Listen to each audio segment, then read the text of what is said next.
since yesterday and I can't get it to go outside. They die on their own in a few days. Yeah, I know that, but I thought it'd be nicer if it'd be dying outside because, you know, I don't have to pick up the carcass. Yes. It's a big one to be. Big fat. Yeah.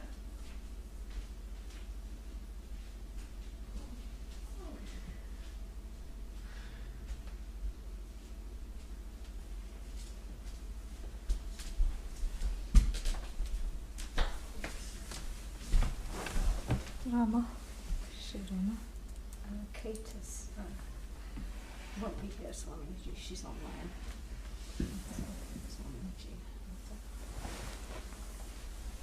Online appears to be the new way to study. Well, she had a Volume is on here?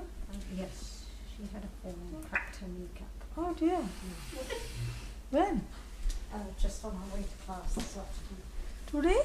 Yeah, she fell and fractured her kneecap. Yes. Oh dear. No, this is not, there is no sound here. That thing is white. Oh, What do we have to do? yeah, I think we just have to click it. It keeps crashing, Swamini. There we go. Is it working? I think so. Can you hear me? No. That's Can people hear me?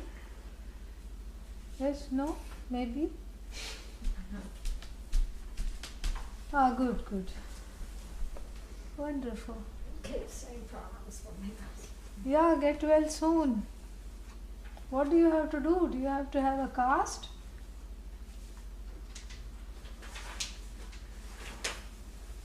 Do you have to be in a cast?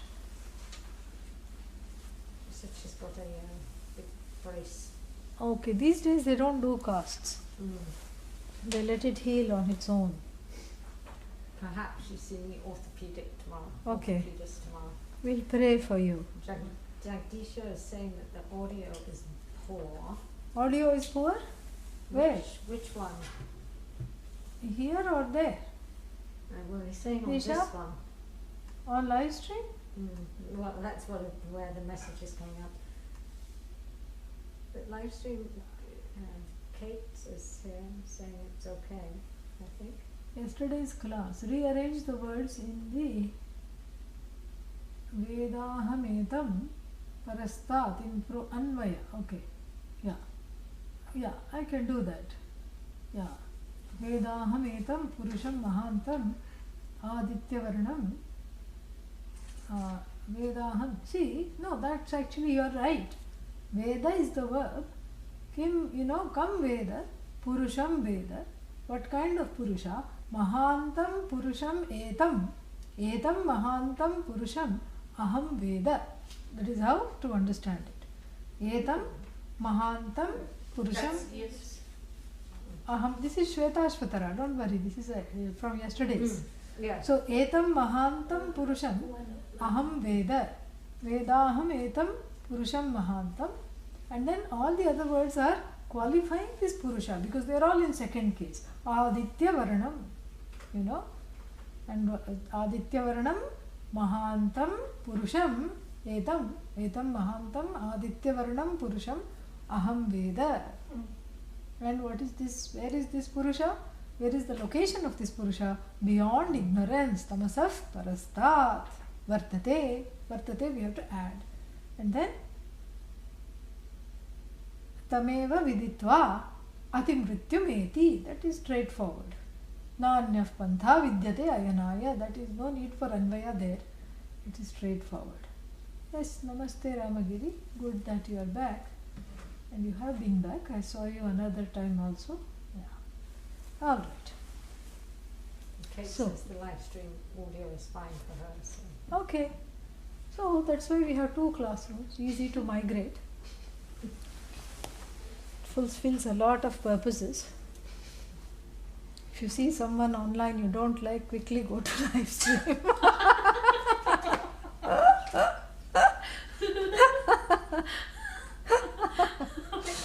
That also has a avantara phalam, an exciting possibility. So And if you want to as though attend class and not let us know you're attending, you can be on live stream. That is also there. And some people like that, because it's nice and you can just, be there and listen. And some people like that full screen thing without other things going on. So we have lots of possibilities. And some people, even if live stream is there, they prefer the Adobe because they feel like there is much more contact. Because this has been a long serving, we've had this Adobe Classroom from 2004, 2003 actually. Really? Yes, and so that's a long time. Yeah, we've had this classroom for a long time, so some people, they love this classroom. So whatever you like, it is there. Wonderful. Om Sahana Vavatu Sahanau Bhunaktu Saha Viryam Karavavahai Tejasvinavadhitamastu ma vidvishavahai. Om Shanti Shanti Shanti. Om Namo Bhagavate Om Namo Bhagavate Vaivasvataya Mrityave Vaivasvataya Mrityave Brahma Vidyacharyaya Brahma Vidyacharyaya Nachiketa Secha. Nachiketa Secha. So, now that chapter, subchapter, subsection ended. Why? Well, Because it was done saying what it needed to do. It had used all the examples in the world to talk about this, Atma as that Brahman, etat vaitat. This Atma is indeed that Brahman that you're in search of, using all kinds of examples. Water, which is the common thing in all rivers with their names and forms, and then, the honeybee going to many flowers, collecting the honey. So many examples we had, and it, through this etad vaitat refrain, it was made very clear that this is indeed that thing that you asked for, Nachiketa.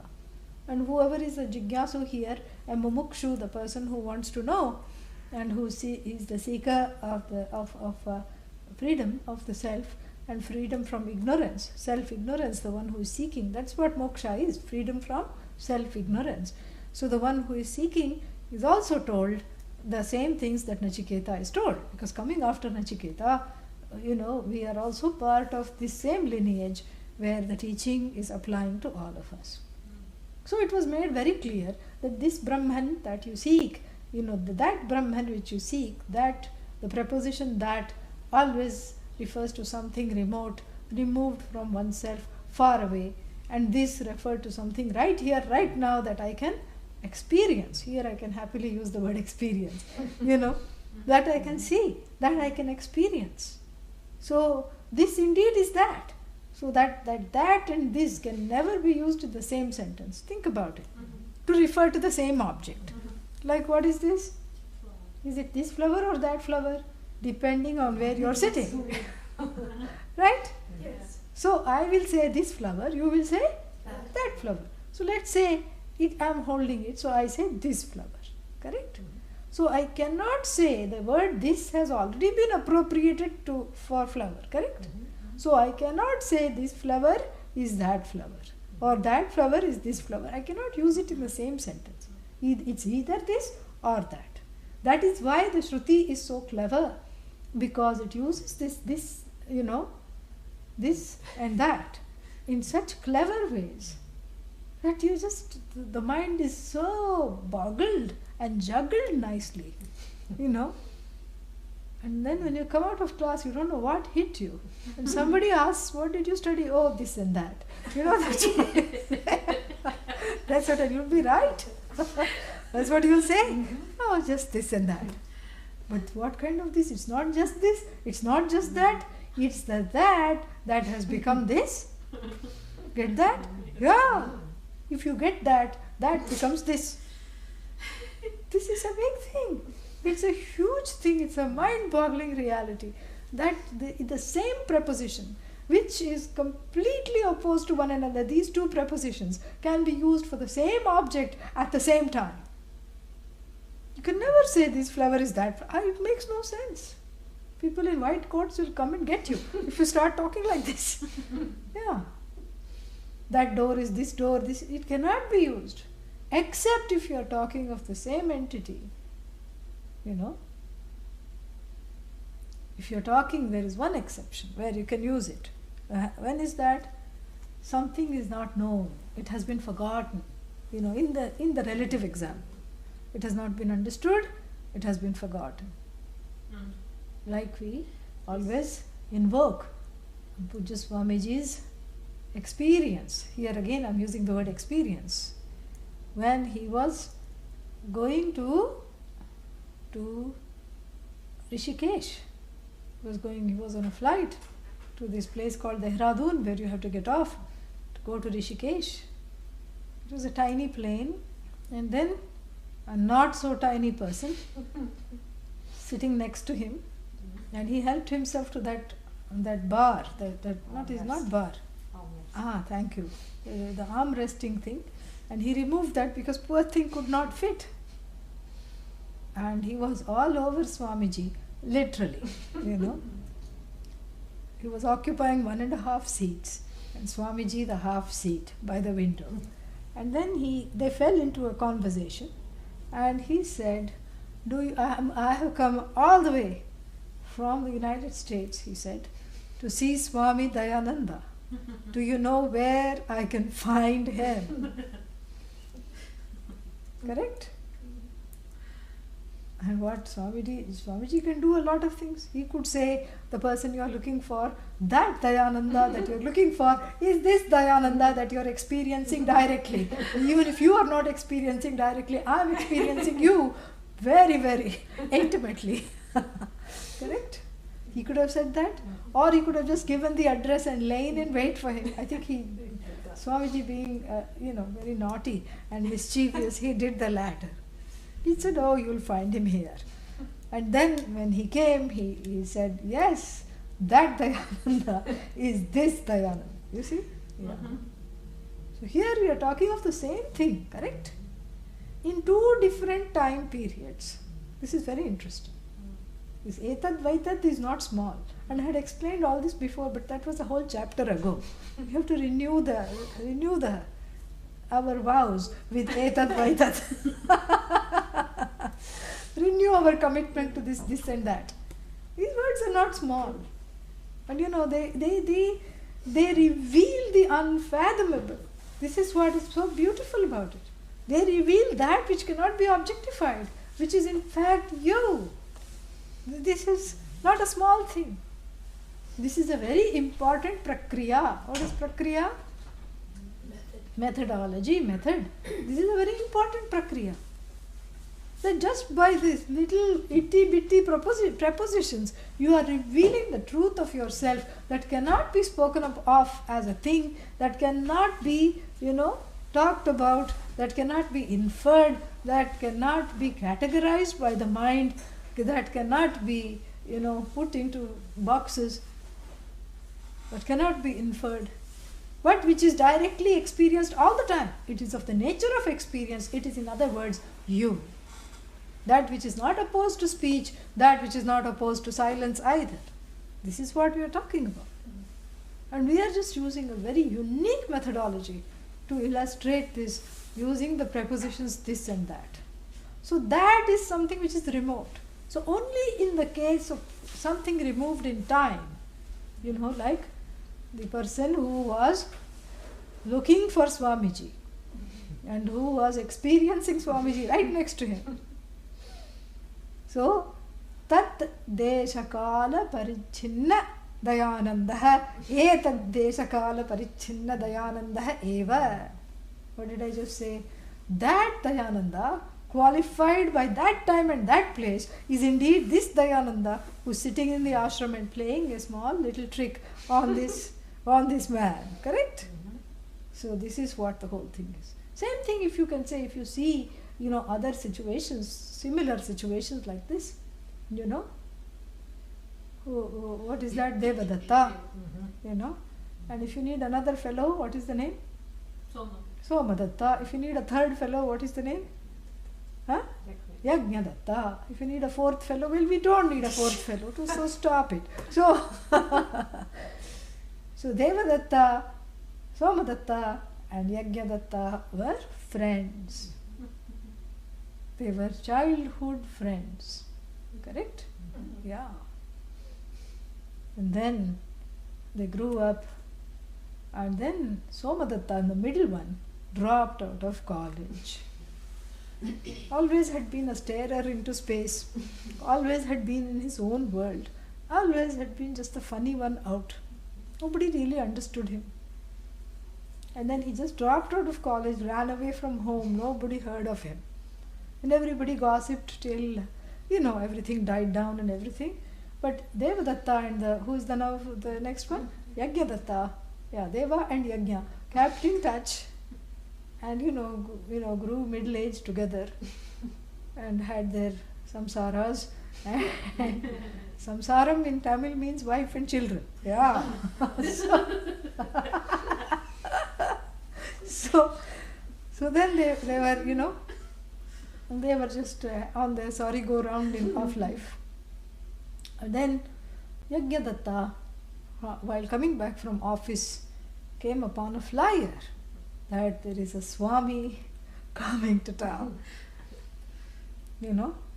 Swami is coming to town, not Santa Claus. Swami is coming to town. And he is giving a talk on Bhagavad Gita. And, he quickly phoned Devadatta and said, I think we should both attend because our wives are giving us a hard time, both yours and mine. And life is not so good. Children have entered teenage and they don't listen to us anymore. In the office, someone else is getting promoted, not us. And maybe this Swami will have some nice solace to offer us. So, I think we should go attend. So they both go, and they listen. They are spellbound. They are just so happy. But there's something that is nagging them about this Swami. They just feel like they know him from before. They know him, they've seen him, and they'll talk to each other. Is it like a past life experience? What is happening? Then everybody goes in line to receive prasad. This is customary after the talk. And the Swami is giving out fruits. And they go and they get the fruit and through the beard they peer. Through the beard and all his, Swamis like to look different from how they did before. Because otherwise no fun. You have to look different. You have to make an impression. Otherwise you just look like a roadside, fellow that you were before. No fun. You have to impress people. You have to have a persona. And this is what he had done. And usually what the male Swamis do is immediately they do the thing that is easiest to do. What is that? Become dadi wala baba, grow a beard. Yeah, because that's an instant disguise, Women Swamis don't have that privilege. But it's an instant disguise. And so they peered through the beard and then, they just looked and then they looked at each other. And Yajnadatta, was not the brightest bulb in the trio. But Devadatta figured it out. He nudged, he said, Yajna, this looks like Soma. And Yajnadatta said, Soma who? Somadatta, our long lost friend. They were whispering. And they said, then Yajnadatta caught on. He also looked. He looked for some, how his ear was twisted in childhood.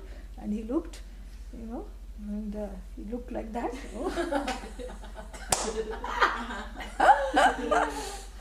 Is the ear twisted? What is happening? This is so. Are you Somadatta? And what did the Swamiji say? Shh. Not now. Not here. Don't blow my cover.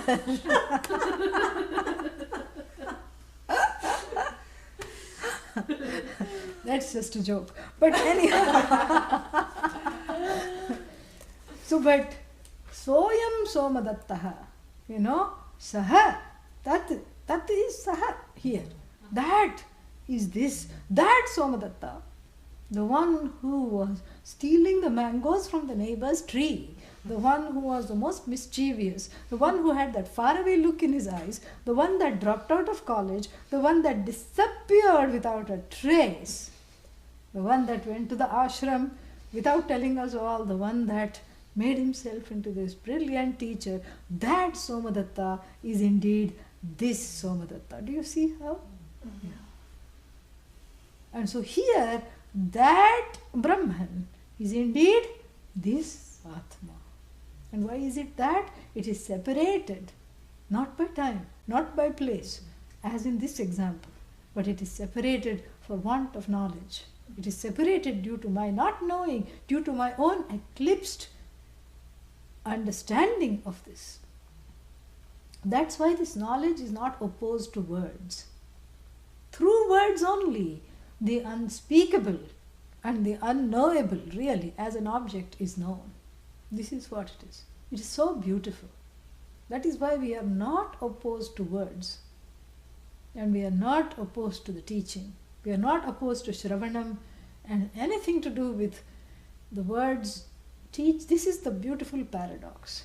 That which cannot be objectified is shown to be this which also cannot be objectified. And that cannot be objectified because this need not be objectified. How beautiful it is. This is fantastic. So therefore we've had this refrain of etat vaitat, etat vaitat, etat, this indeed, in this example of the various rivers and everything, where the commonality is water, that which stands for the water is that alone. And what is that? That Omkara that you wanted to know. That Om, which is the pratika, which is the alambana, which is the truth of everything. That Brahman which we call by the name Om, where the A, U, M stand for the whole Jagat in its various manifestations. A waker, and the waking world, the waker brings the waking world, because the waker is not living in a vacuum. Is she? Is he? No? So the A, the syllable A brings in the waker along, and the waker drags in the waking world. U, dreamer and the dream world, sleeper and the world of Laya. Laya means what? Where everything has gone back to the source, which is the I. So this is what Ma, and that silence. And so what am I? Am I a? No. I am just a temporary visitor in the waker and the waking world.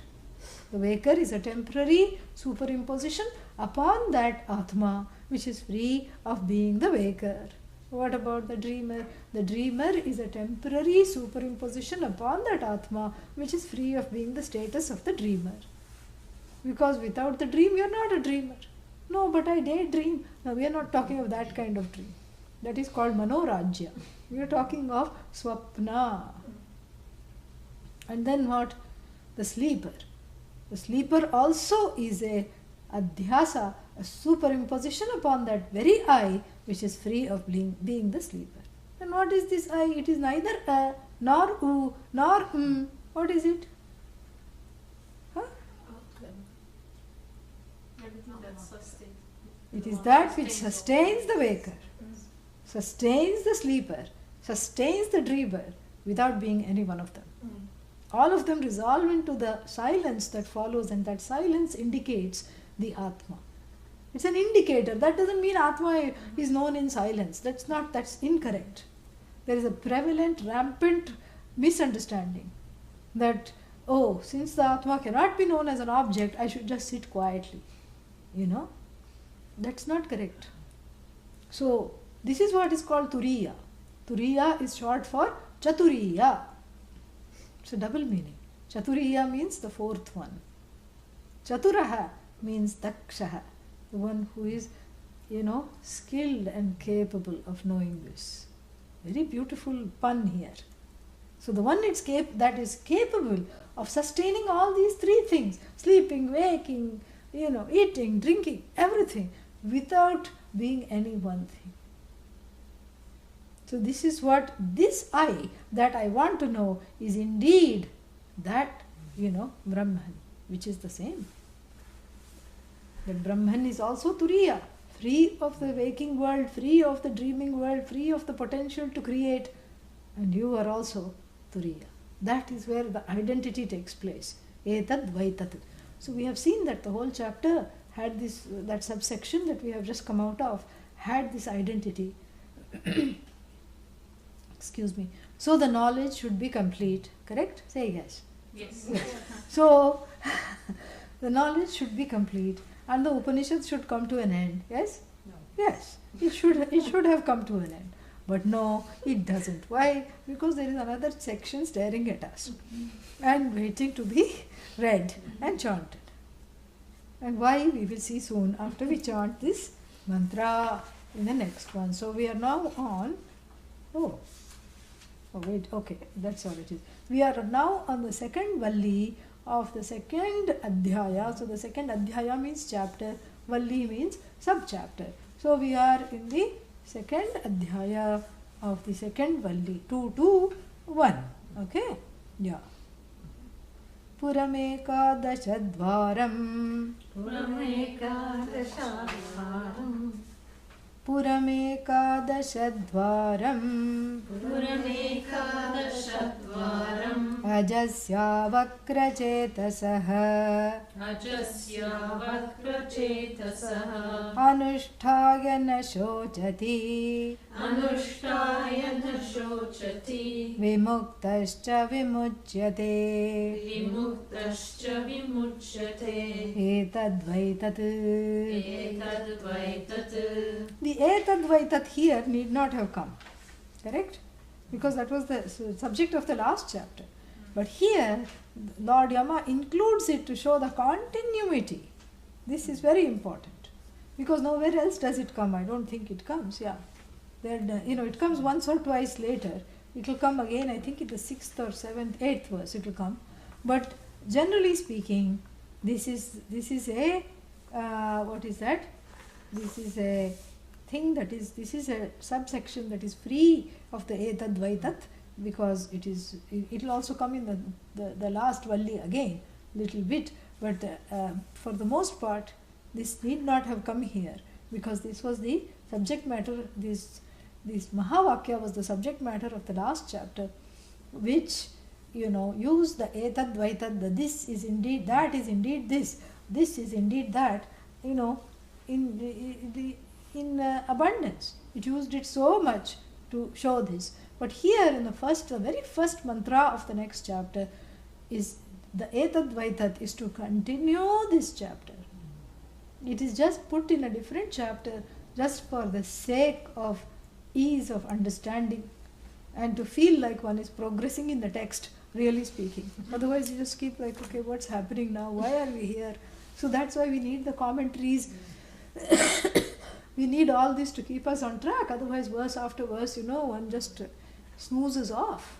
There's nothing there. And so, here we have this beautiful opening.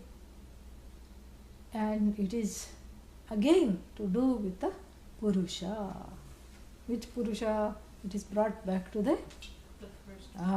It is brought back to the first one. Why?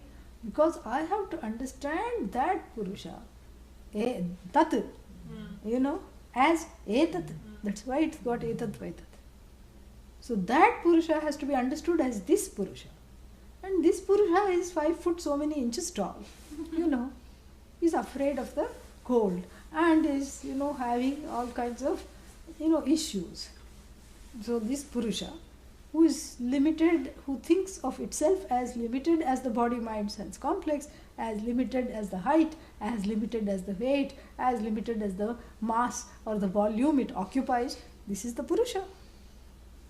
And anything you ask this Purusha, no, sorry, can't do, oh, too much, too hard, oh, can you please do this? I don't think so. Even before you ask, the Purusha pushes off, so that one need not even be in that situation of being asked and having to say no. So the fellow has pushed off by the time you look around. This is the situation. So this Purusha, who is full of excuses, this paltry fellow, just a shame on humanity, this is what it is. Can't even give one little, we have an expression that in a number of vernacular languages, this fellow is eating, we eat with our hands. So, and usually the food area is kind of like a porch, the dining area, and in lots of homes is a courtyard or a porch where you share with birds and other things, birds and other, flying beings that happen to come and visit your lunchtime. So we have an expression that he is eating, he's eating his rice and sambar, and a crow comes, ka, and then he wants to say shoo, because naturally there is a crow right in front of my banana leaf full of food. I don't want the crow to come and partake of the food. This is not some kind of a interspecies appreciation society, and so I don't want the crow to be walking all over my food. So immediately anybody in their right mind, what will they do? They will say shoo, hush, go. And as soon as you do the shoo with your hand, the crows are very domesticated. They're not afraid of just a simple shoo. You have to show that you mean the shoo. So the shoo has to be, accompanied by a decisive and sudden sweep of the hand. And then they fly away, go and sit on the compound wall, and then come back after 2 minutes. But the shoo is important. You have to mean the shoo. And this fellow wants to shoo. But then he thinks of a few grains of rice, cooked rice, and sambar dripping from his hand. And he doesn't want to waste them in the shooing, because these things will get wasted. He is so conjuice. Conjuice means this paltry, parsimonious chap who has just no sense of sharing, no broadening, no accommodation, nothing. This is the Purusha. Who is this Purusha? The one that was exposed to the last chapter. Present company, online and offline excluded. Okay? Yeah. But I am saying that smallness is nursed along with the knowledge. Along with the knowledge. And and the person thinks, yes, I'm cool, I'm growing, I'm having, I'm having Jnanodaya, I'm having what is that? The rise of the knowledge is taking place. In fact, I don't even need to attend lectures anymore. So, all these things come, they are just they are the, there is this, in India we have a thing called formica. This is the false finish on dining tables, etc., which is just to look like mahogany, but it is not. This is the ahankara formica. This is what it is. It's like here also we have vinyl. It's like that vinyl. You have formica here, yeah. So it is like this formica. Where the knowledge is yet unformed, and then it's pretending to be formed and glistening in the knowledge, shining like the original mahogany. This surface level, what is that? This hubris, becomes a barrier. This paltriness, this hubris, in whichever way it may manifest, because it lurks in the corner and hides and allows the knowledge to percolate and circulate without ousting itself. Very clever this ego is. Yeah. And so Lord Yama knows that this has to be brought home in yet another way. Why? Brahmanaha atmatvena durvigneyatvat. Adi Shankara says in the opening bhashya to this section. Brahmanaha, for this Brahman, atmatvena, as the truth of oneself, durvigneyatvat, because of its inability to be grasped properly, because we are not allowing you to grasp it as an object. And the subject, which is subject to the ahankara, is not allowing it to be grasped as the subject. So neither object nor subject, where is this knowledge? somewhere hanging in between like a cobweb. Yeah. So this is where one is in the midstream of this kind of a situation. Therefore, this chapter is begun. Brahmanaha durvigneyatvam asti. So for Brahman, for knowing Brahman as the truth of oneself, it is very difficult to comprehend. Why? Because of the lurking fears, resistances, that usually that smallness one has to it has to be let go of. Smallness comes and takes over. And this is in one's own interest to let go of that smallness in one's vision, in one's lifestyle, in one's way of carrying oneself, in one's entire way of being, One has to become big, become in, apostrophes. Because one is already big, but one has to, this first Purusha, this paltry fellow, has to walk into the shoes of the other Purusha, which are huge.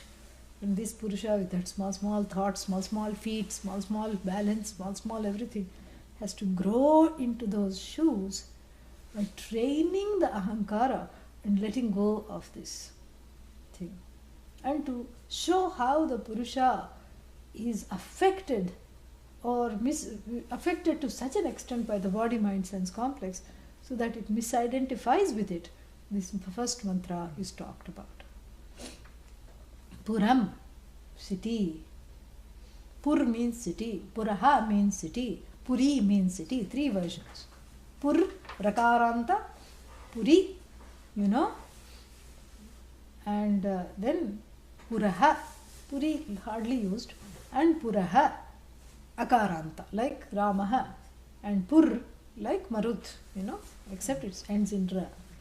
Pur, Purau, Puraha, Puram here. So it is used as Pur. Even now we have Jaipur, Jodhpur, this is all Sanskrit. And so, Puram and this city, citadel, what does it consist of? Ekadashadvaram. It consists of 11 gates. Make up your mind. What does it say in the Bhagavad Gita? How many gates? 9 gates. And here 2 extra. Kya baat hai? This one is well ventilated. That's 2 more gates, 2 more windows. It has a view. It's a room with a view. How do we get 11? 7 in the face. Adi Shankara explains this. How 7 in the face? Count. 7? Everybody has 7? Yes. Okay, good. So, but what if one of the nostrils is stuffed? Still it is 7, okay? Yeah. 7 in the face. Then the excretory organs, 9, correct? And this one also counts the navel, 10. Navel is a window, yeah. That's how they do all this surgery through the navel now. Laparoscopic, everything goes through the navel. Anything they want to look at, it goes through the navel. Very interesting. So, and our ancestors, the rishis, knew this already. So the navel is 10. And then what is the 11th one? Brahmarandra, through which the life force, prana, along this Udana Vayu, along with all other Vayus, leaves through this, can leave through this space between the fontanelle. It's called the fontanelle. Yeah. That's why in babies that are just born, there is a space there. Mm-hmm. And then, that's why they have to be handled very carefully. They should not be shaken, jiggled and all these things. So, and the bone slowly grows. Yeah. And usually in the babies there is a little dip right in the middle of the head. That is the 11th one. So in this 11 gated city, this fellow lives. Meaning what? Trapped. Can't go beyond the gates. Because once you go, you cannot come back. Once you leave, no entry. Not in that particular city. Another city you can find and go through. In that particular city, no entry. It's just one way. Everything you come in, enter. And it's a total institution. You know what a total institution is? A total institution is from where you don't have to go out for anything. Yeah. You don't have to go out for anything at all. All your needs are met. That's the kind of city, this indweller lives in this body. Ventilation, yes. Too cold, puts on fat, eats some buttery things, croissants and all that, and puts on fat for the winter. Too hot, sweats, you see. They did, this air conditioner, this that we use, is based on, it's a very poor replica of the human ventilation system. They have done research on this. So if they had to make the air conditioner as efficient as the human ventilation system, if the science and technology was that advanced, it would take so much money and so much space, because the unit they would have had to have is just, it would not be worth it. It would not be effective cost-wise or efficient in any other way. This is what it is. So the human ventilation system. So these doors and windows, they have, so it's an air-conditioned pura. Yes? Puri is air-conditioned. And then what? It has a defense system. Correct? Yeah. All those macrophages and all these things, white, corporals, white blood corporals, red blood corporals. Yeah.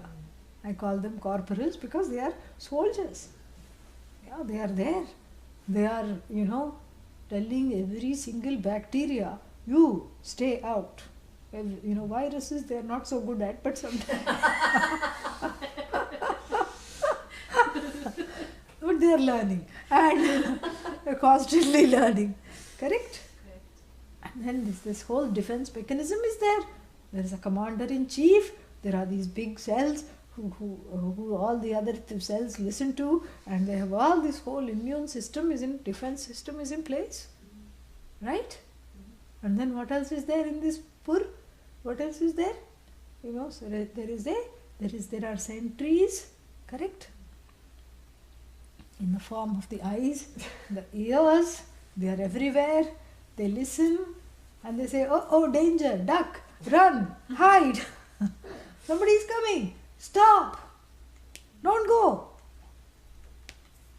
So these are all the sentries in the form of the jnanendriyas, the sentries that bring the knowledge of the outside world, and then they are all there for safeguarding the well-being of this city, this citadel.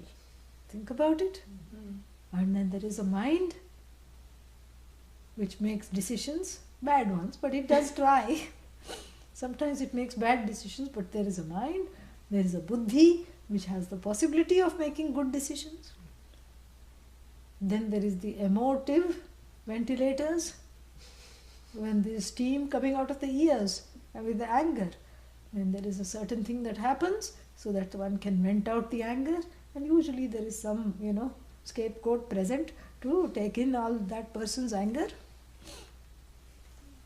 And there is, what else is there? There is a whole, system to carry back messages and to corroborate messages. The eyes are texting the ears, all the time. I saw that. Did you hear that? Is the hearing in line with what I see? And the nose said, yes, this must be Indian food. See if there is an Indian restaurant. And you say, oh, yeah, this, taste of India. Yes, this is an Indian restaurant. And so the eyes corroborate and say, shabash to the nose. Yes, you did a good job. You are even better than me. Before I could see it, you already saw it. And then the mind also has, it's a whole body of memory, desires, fears, and knowledge from the past. And it says, don't trust this person looks shady. The mind says, and the ahankara says, no, I think I'm going to marry this person. So, like this, there's a whole thing, all for the upkeep of this body, mind, sense complex. This whole city is built, which is even like a huge functioning kingdom with its defense system, with the sentries, with the elephants, with the horses, with the foot soldiers, with the lances, spears, arrows, all kinds of things, astras and shastras. Astras is things that you fling, shastras is things that you direct and target. So, this whole system, this whole city, this kingdom is for whom? Who is the kingdom for? No, in the example, don't go all Vedantic on me. It is just discussing. It is discussing this example. So if there is a kingdom built with horses, lances, spears, spies, like the eyes and the ears, who is it for? The king. The kingdom is for king. That's why it's called kingdom. Yes. The answer is in the question itself. Kingdom is for the sake of the king. The kingdom is built for the king. The kingdom is not built for itself. Just like you don't build a house for the sake of the house. Like one man invited somebody, this is just a made up story, invited somebody for Griha Pravesham. What is Griha Pravesham? House warming. Yeah. Because when you have a new house, you invite people and you take Bhagavan inside. First Bhagavan enters and you do a puja, you boil the milk over so that the milk of abundance keeps boiling over and spilling over in your life. In this new house, we have all these rituals, and then you throw a nice lunch for all the people that have come. Everybody partakes of the lunch and goes home. This is the Griha Pravesham. So one man invites all his friends for a Griha Pravesham. Made up story, okay? And then the friends, of course, they are curious because he already has a house. He has two houses. So one he rents, one he stays in. He says, the friends ask him, what is this house for? And he says, just like that. You mean, you're going to move and live in it? No, it's too small. Oh, so you're going to rent it out? No, I already have a rental property. Then, you're going to give it to your daughter, or son, when they get married, so that they can have a house? No. So some friends are going to live there? No. So you're going to live there in the weekend? This is a very curious friend. Doesn't let up. You're going to live there in the weekends? No. So you're separating from your wife and sending her here? No. Nothing like that. Then what for is this blessed house? It's just for itself. I have built the house for the sake of the house. Not possible. When the house is built, it is for someone to live in it. Similarly, when the kingdom is built, it is for the whole king and his retinue to move into it. And similarly, when the Pur is built, it is for Puraswami, who is Rajasthaniya, who is in the place of the king in the example, the king in the kingdom. And in the body, mind, sense complex, the body is not for the sake of the body alone. When something is put together, samhatatvat, because it is samhata, it is put together. If something is put together, it's not for its own sake. It is for the sake of something that is asamhata, that is not part of it, that is not put together. It is put together for the sake of something that is outside of its scope. We have to understand this very clearly. So the body is put together for the indweller of this body, this well ventilated, with built-in skylights and all other windows and doors which you can't open but which you can enjoy the view and you can intake some things. You can see, you can buy, things come in. Yeah. There is a doorway through which things enter. All the enjoyments enter through these portholes, but then You cannot leave. Who is this you? The indweller. And if the indweller mistakenly identifies itself with the immune system, with the sentries, with the eyes, with the jnanendriyas, with the mind, with all these, with the body, then what happens? Shochati, comes to grief. Why does the person come to grief? Because that smallness comes. The one that will not even shoo a crow for the fear that a few grains of rice will be lost. This is what I was talking about. The smallness envelops, this Purusha like a cocoon. This is a cocooned Purusha. Doesn't even want to look out, wants to stay small and safe in her little cocoon, and without engaging with the world for fear of being thrashed, for fear of, anything bad happening. So this smallness, this insecurity, this always planning, hoarding money and keeping everything and keeping, all these things, this tight-fisted fellow is this Purusha, the sad fellow, Shochati. But really speaking, this mantra is so beautiful. Puram ekadashadvaram. Who does it belong to? Ajasya. For the unborn one. Oh, but the body was born, exactly. The mind was born, exactly. But I have a birthday. No, you don't. No, you don't. No, but I was born. I was born last month. No, you weren't. Then what was born? Body was born. Body was born. Happy birthday to the body. Yes. Happy birthday to the mind. Happy birthday to the sense organs. Happy birthday to all the windows, and the doors. Happy birthday to the immune system. In other words, happy birthday to the samhata, everything that is put together. The person abiding in what is put together is not belonging to this city.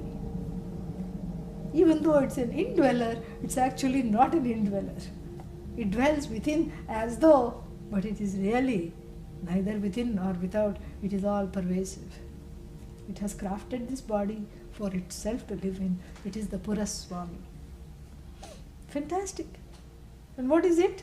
Ajasya, ajaha, unborn, najayate iti ajaha. For the unborn one, this perishable body. Therefore the mistake is made. The unborn ceases to think itself of as unborn and identifies itself as being born, and as soon as it knows it was born, it's not long before it is gone. Born, gone, born, gone, born, gone. Whereas ajaha is just is. It's neither born nor gone, just is. Is.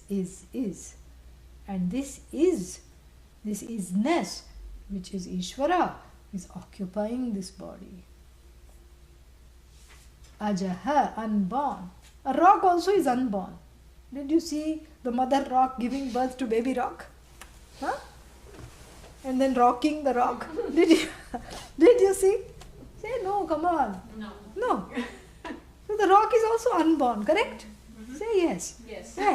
And so to distinguish between jada, that the one who is occupying this body mind sense complex is a rock like entity which is unborn. Like rock is unborn. You don't see the five elements, even though we say atmanaha jayate, jayante, they are born of the atma, but still we don't see them being born.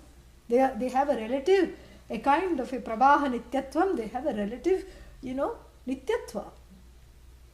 The earth we say is forever, nitya. The relative nityatva is there because they come along with creation. We didn't see the creation being born, so they have a relative unborn, ness there because they pre-exist the creatures, all the five elements, and so we say they are also unborn. But really speaking, this unborn is not jada, is not inert.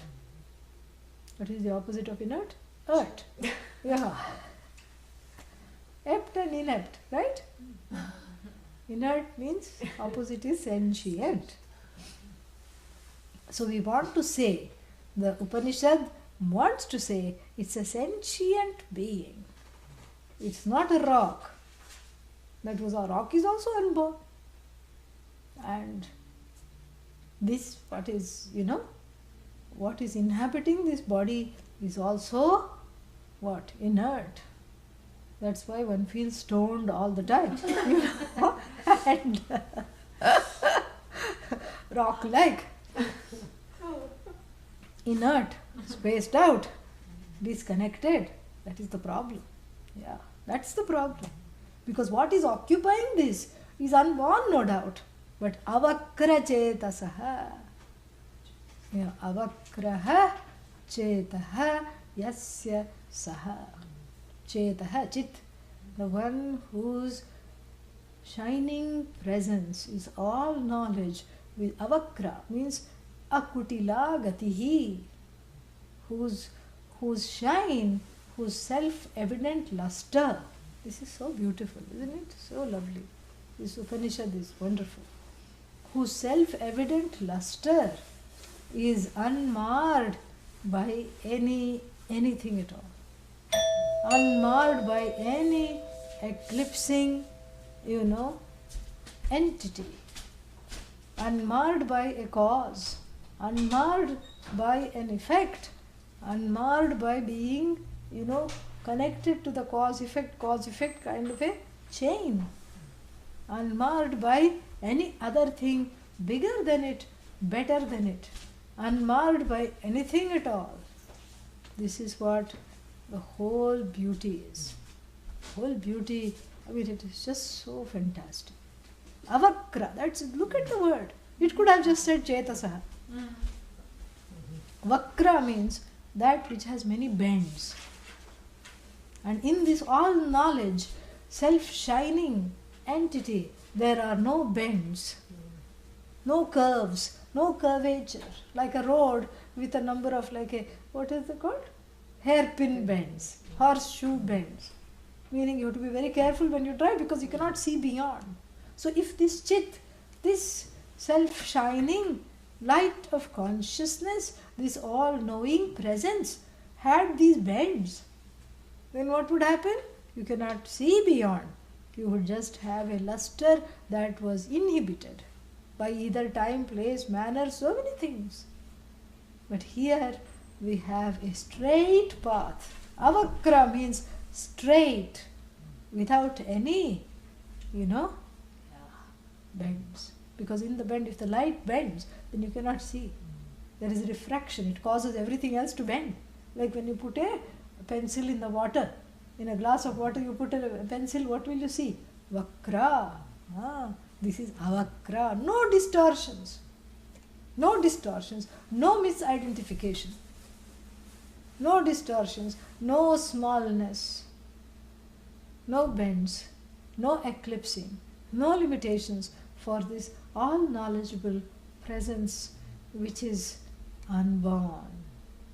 And to this entity belongs the body, mind, sense complex. How nice.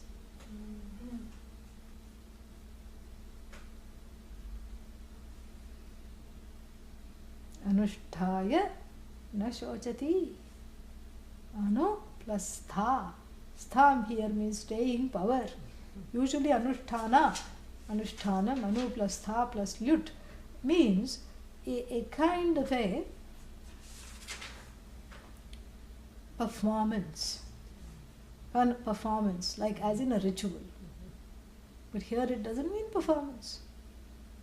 It means the staying power, to stay with this knowledge, to not get disheartened, or to not have any vakra. That's why avakra is used, because the misidentification is that vakratvam.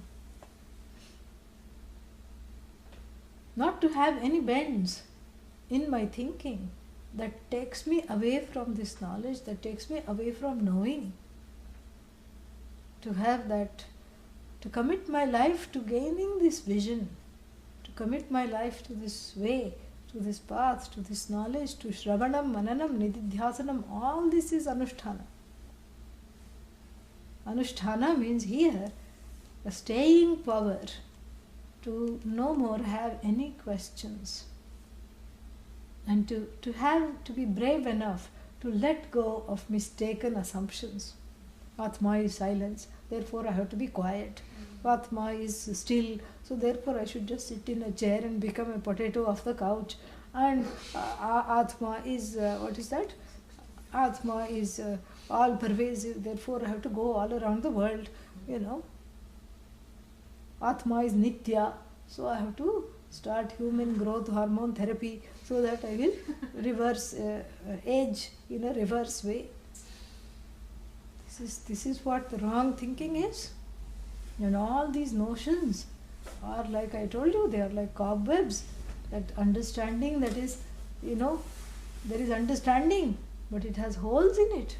It has, it has big rents in the form of vagueness, doubt, error, wrong perception, and the obstinance, obstinacy to hold on to something that I believe, even in the face of what the Upanishad says, even in the face of what the teaching, expounds. That obstinacy to hold on to my notions, because that is what I believed before I came to the knowledge, and that's what I'm going to continue to believe. This is a very sad, this is a vakratma. This is a very sad bend that comes in the way. So we have to mend these bends. To mend the bends. In the Puranas we have one person called Ashtavakra. Ashta means 8.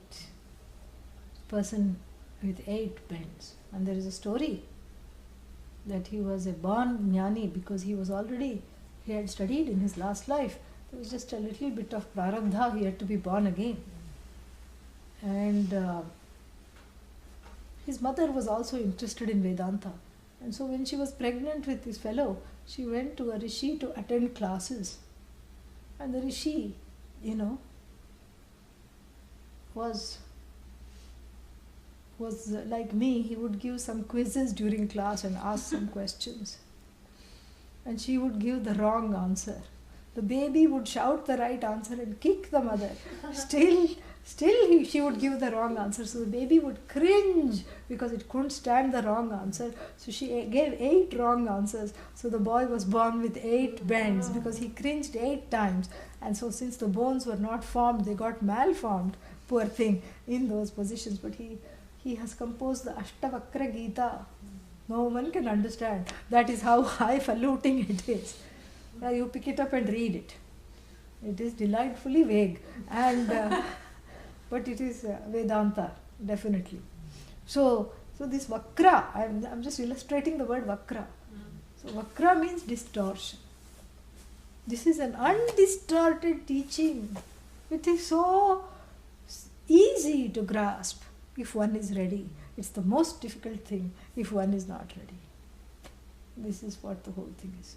So really speaking, the readiness to be able to truly be the king of this city, to oversee it, to manage it without owning anything. That is the key here. That is the Anusthana. Anusthaya, that asangatvam is the Anusthana. Anusthaya na shochati, does not come to grief. And Adi Shankara in his Bhashya says something beautiful. He says, na bhayeksha asti tasya, bhayasya iksha. There is no fear, there is no seeing of fear anywhere. And thereby he brings this master stroke by connecting sorrow and fear together. Because this is the 2 foundation pillars of samsara. Sorrow and fear. On top of that, the whole samsara hammock is built. And one goes and lies in it for a little while. There is a nice breeze. And then you feel like you are rocking. And then what? And everything, all the flies, machakas, mosquitoes start to bite. And then what happens? Rockabye baby. And then on the tree top, when the wind blows, the cradle will fall. This is what it is. That's it. Hmm? When the bow breaks. Yeah, a bow will definitely break. Mhm. This is the fear and fear and the sorrow are the pillars. Definitely, even if they don't break, they will break the jiva. This is what they will do. So this anusthana, a lot more things we can talk about. Then next week. Yeah. Om Purnamadah Purnamidam Purnat Purnamadachyate Purnasya Purnamadaya Purnamevavashishyate. Om Shanti Shanti Shanti Harihi Om. Shri Gurubhyo Namaha. Harihi Om. Any questions? Very nice mantra. Mm. Beautiful. It gets better. It gets more and more deep and very steady and just wonderful. Very profound. It goes even deeper than this. So any questions are there? Anybody?